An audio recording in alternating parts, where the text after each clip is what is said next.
Hi everyone, so it's Tremors 4, The Legend Begins. It's technically not even Tremors 4, it's the prequel to the Tremors series, Legend Begins. You also notice I'm inside today, just feel like doing it inside today. Just on the screen there.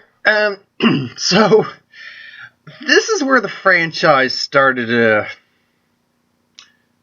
Nosedive is not the right term, because a nosedive means just like, yeah, boom. No, they didn't quite nosedive. Okay, the quality, the story, the whole thing along those lines, the enjoyment factor, it went down a tad. And it's through no fault of the actual movie itself. The movie itself is actually pretty fun. We learn a bit more about the graboids. We learn about the fact that they hatch from eggs in the third one. So now we learn that what they hatch into, and they're called shooters. They're basically these little baby graboids. They're adorable.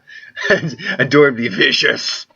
But now we get some interesting characters, but the biggest problem in this is that we're following Burt Gummer's ancestor, Hiram, I'm gonna say Hiram Gummer, who's nothing like Burt Gummer at all. In fact, I mean, at the very end, he's basically see where he's becomes that Burt Gummer character where he has the Gatling gun, and he's like, yeah, he gets into it, but it's not the same character, and because of that, this film suffers because of that. He suffers from not having this cool kind of survivalist gun nut. It suffers from not having the likability of that character. With the character we have, other characters we have though, Christine Lord, played by Sarah Botsford, Brett Rome, who plays Juan Padilla. They're all pretty good. They're likable. And it's not that even the character of Hiram Gummer is unlikable. He's just, because it's the same actor playing him, and he's not playing Burt Gummer, it is a little distracting and you're left a little wanting for Burt Gummer, not Hiram Gummer. But we get characters like Black Hand Kelly, played by Bill Drago. He's pretty cool. He's like the legendary gunslinger, the Black Hand. Interesting fact, in the scene they introduced him, he was not actually on set for that. They had to use a female stunt hand for his introduction scene where we see his shadow and things like that. So he was actually not around at the time. But when he's on screen, he's like, just toss me over that apple. It's like, whenever you're ready. What? Well, we assumed we were gonna see a demonstration of your boom, boom, boom, boom skills. Okay. And then he gets axed off, but in a fun way. Just we see their reaction. We see how the Old West basically tried to handle graboids. Obviously, not having the munitions we have up in the modern era, like back in the 90s and today. It is a little interesting to see how they did it, because the way they handled them back then was, the best firearms of the day. I think they used actually, let me just see if the Wikipedia page because there's the Wikipedia for this too, so I want to see if the actual plot's there and they say exactly what guns he brought with him. So it doesn't actually say what guns he brought with him, minus the punt gun. He had a giant 2-inch bore punt gun, which is basically designed for birdshot, more or less. You just spray, boom, and they blow them up, I believe, the same way they did in the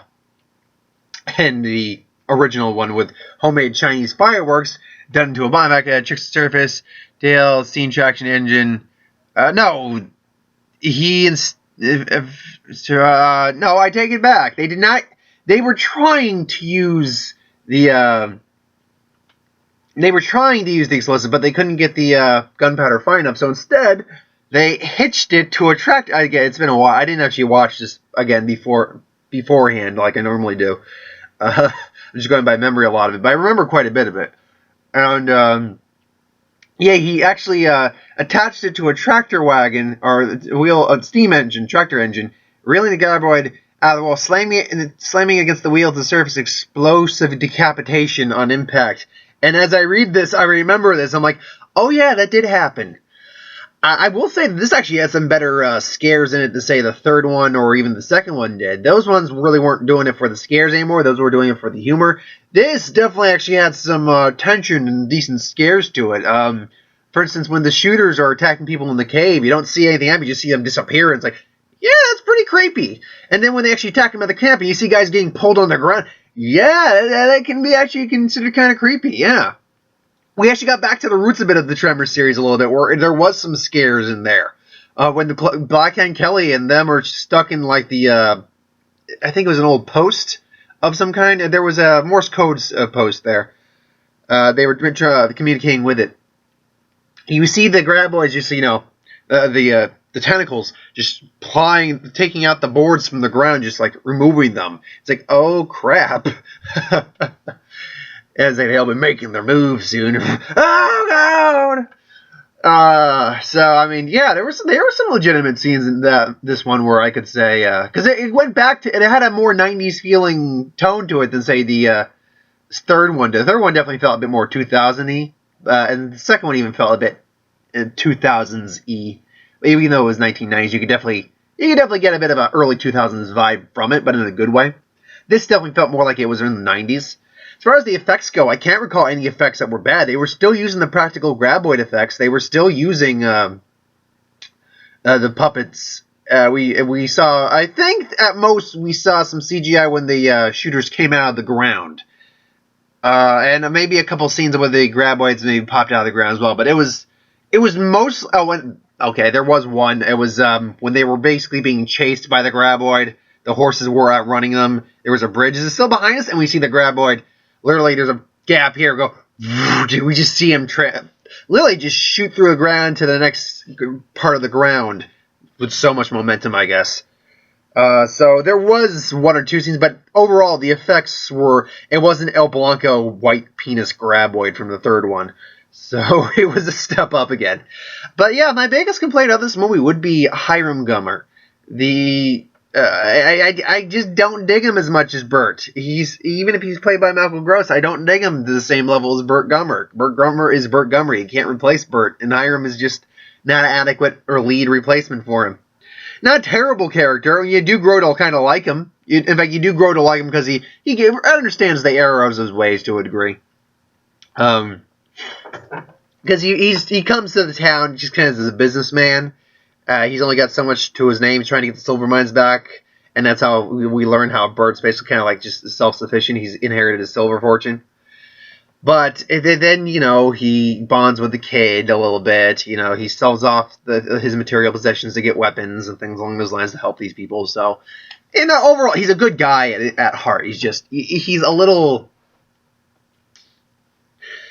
not Burt Gummer. I guess that's the best way to put it. There's a great joke though between them. It's like, we gotta make this our last stand. We gotta make this our, I can't remember another name, but then Juan goes, we gotta make this our Alamo. Juan, we were the losers at the Alamo. Speak for yourself, hombre. I like that one. That was a good joke. But overall, I mean, it's good. I wouldn't say it's the worst in the series. I do believe 5 is the worst of the series. I'll get to that one tomorrow. But yeah, it's good. It's fine. I mean, if I were to think of how I would rank them right now, I'll let you know right now. The 5th ranks is my least favorite one by far. Even though I like the 5th one. The second one's probably my favorite, followed by the first one, then followed by the third one, and then followed by this one. And believe it or not, it does stem from the fact that it's a different time period, and the character is just... we're used to that Burt Gummer character, so it does take a little out of it. But, over that being said, still enjoyable regardless. So, thanks for watching. I hope you enjoyed. Like, comment, share, subscribe. Tremors Ween is almost done. Again, I'm not going to be doing the series. Well, actually, I'm doing this video. I'll check if I can find any episodes of the series to watch, and then maybe I'll do a quick synopsis of the series. Till then, though, thanks for watching. See you next time.